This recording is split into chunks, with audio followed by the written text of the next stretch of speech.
Gaza में IDF पर हमला हुआ है। हमास का ये बड़ी खबर आ रही है। आईडीएफ की टुकड़ी पर ग्रेनेड से हमला होने की जानकारी है और हमले में आईडीएफ के कई सैनिक मारे गए हैं। आईडीएफ के 2 टैंक तबाह होने की रिपोर्ट है।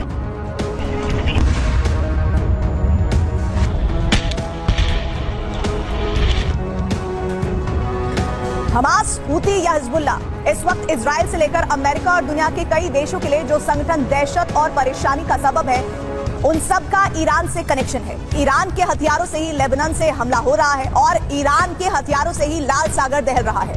ईरान में घातक हथियारों के प्रोडक्शन, रूस के साथ डील पर डील और ईरान के समर्थन वाले संगठनों की आक्रामकता से इतना तो साफ हो गया है कि ईरान किसी बड़ी प्लानिंग को आगे बढ़ा रहा है। माना जा रहा है कि ईरान एक महायुद्ध की शुरुआत की वजह बन सकता है और युद्ध काल में ही एटम बम बना सकता है।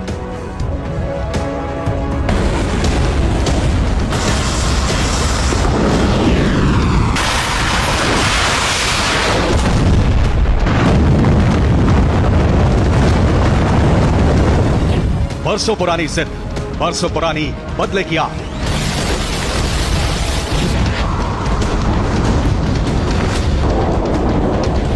और अपने सबसे बड़े दुश्मन को मात देने का ख्वाब शायद ऐसे ही किसी धमाके से पूरा करेगा ईरान।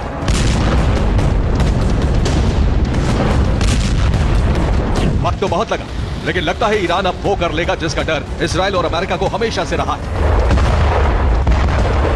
पिछले 2 सालों से दुनिया में ऐसे हालात बने हैं कि अब ईरान अकेला नहीं बल्कि शक्तिशाली देशों का पार्टनर बन चुका है।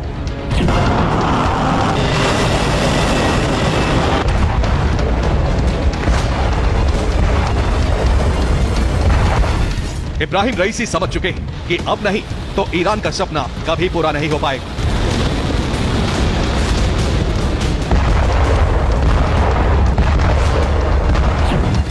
पुतिन और जिनपिंग से दोस्ती के बाद इब्राहिम रईसी अब ईरान को सिर्फ परमाणु शक्ति वाला देश ही नहीं बल्कि दुनिया में बड़े बड़े युद्ध में जीत हासिल करने वाला एक शक्तिशाली मुल्क बनाना चाहते हैं।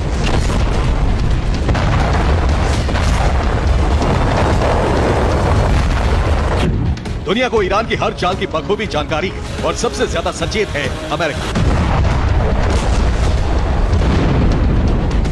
अमेरिका के एक पूर्व राजदूत ने दावा किया है कि ईरान दुनिया के लिए बेहद खतरनाक देश बन चुका है। ईरान विश्व व्यवस्था के लिए सबसे बड़ा खतरा है। ईरान दुनिया के कई देशों में युद्ध कराना चाहता है। ईरान की वजह से युद्ध की शुरुआत इजराइल से हो सकती है।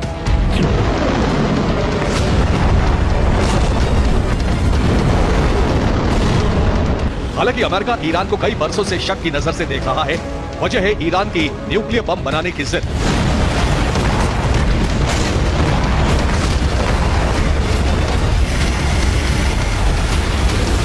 लेकिन अब दुनिया के सामने कई ऐसी वजह हैं जिससे साबित हो जाता है कि ईरान भविष्य में एक बड़े युद्ध की तैयारी कर रहा है।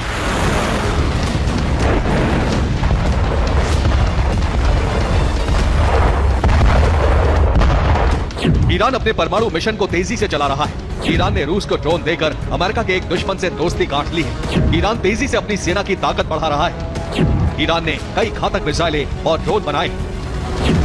जिस तस्वीर को देखकर दुनिया दहल जाती है, जिस धमाके की कल्पना से दिल कांप उठता है, वही धमाका, वही आग और वैसी ही शक्ति ईरान की जिद बन चुकी।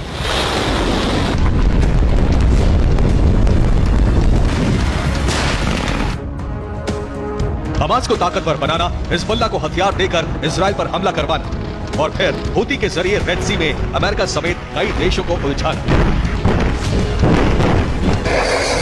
यूक्रेन से लेकर गाजा और इजराइल और रेड सी तक जिन हथियारों से हमले हो रहे हैं वो ईरान से सप्लाई किए गए। ईरान किसी भी कीमत पर हथियारों की सप्लाई चेन को खत्म नहीं होने देना चाहता।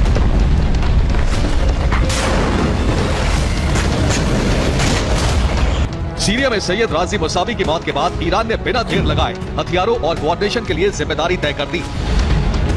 सैयद राजी मुसावी की मौत के बाद मोहम्मद रेजा जाहिदी ही वो शख्स हैं जो ईरान की तरफ से सीरिया और लेबनान के प्रॉक्सी संगठनों से कोऑर्डिनेट करेंगे। रेजा जाहिदी की मदद के लिए मुस्तफा अब्दुस को भी सीरिया की कमान दी गई है। मुस्तफा अब्दुस सीरिया से लेबनान में हिजबुल्लाह तक हथियार पहुंचाने की जिम्मेदारी निभाएंगे। मुस्तफा अब्दुस अब तक ईरान से सीरिया में हथियार पहुंचाने की जिम्मेदारी देख रहा था।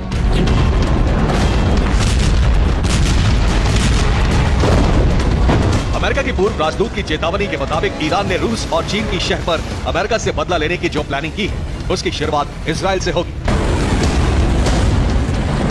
हमने आपको सुपर प्राइम टाइम में एक दिन पहले ही दिखाया था कि ईरान कैसे इजराइल के खिलाफ हमले की प्लानिंग कर रहा है। इब्राहिम रईसी अच्छी तरह जानते हैं कि इजराइल पर हमले का मतलब है अमेरिका को चुनौती देना। ईरान ने अमेरिका से लड़ने की भी मुकम्मल तैयारी की है।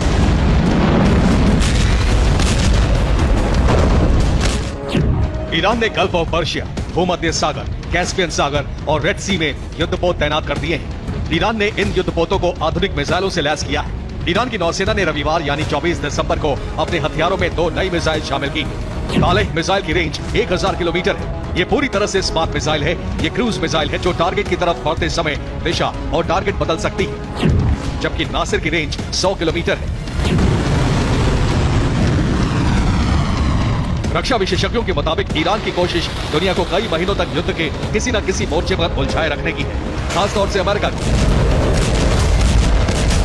ईरान इस बीच अपने न्यूक्लियर मिशन को पूरा कर सकता है। ईरान 60% तक यूरेनियम को समृद्ध कर रहा है। बिजली उत्पादन वाले परमाणु ऊर्जा संयंत्रों में इतनी समृद्ध यूरेनियम का इस्तेमाल नहीं किया जाता। परमाणु हथियारों के लिए 90% शुद्धता वाले यूरेनियम की आवश्यकता होती है। आईएईए की सैद्धांतिक परिभाषा के अनुसार अगर ईरान ऐसे ही यूरेनियम को समृद्ध करता रहा तो वो 3 परमाणु बम बना सकता है।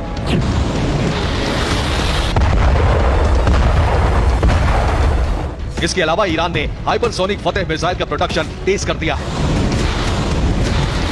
आर्टिफिशियल इंटेलिजेंस तकनीक से लैस ड्रोन और मिसाइलों का प्रोडक्शन तेज किया गया है। अरब में कई स्ट्रेटेजिक पॉइंट पर मिसाइलों की तैनाती की गई है। रूस भी लगातार ईरान की मदद कर रहा है। ईरान ने रूस से फाइटर जेट और हेलीकॉप्टर खरीदने की डील फाइनल की है। ईरान को रूस से सुखोई 35 लड़ाकू जेट और हेलीकॉप्टरों की सप्लाई शुरू होने वाली है। इसके साथ ही ईरान ने प्रतिबंधों से बचने के लिए रूस से अपनी करेंसी में व्यापार शुरू करने का समझौता किया है। ईरान जो कर रहा है उससे ईरानी नीयत का साफ पता चलता है। यही वजह है कि कई वॉर एक्सपर्ट ईरान को भविष्य के लिए बेहद खतरनाक देश मान रहे हैं।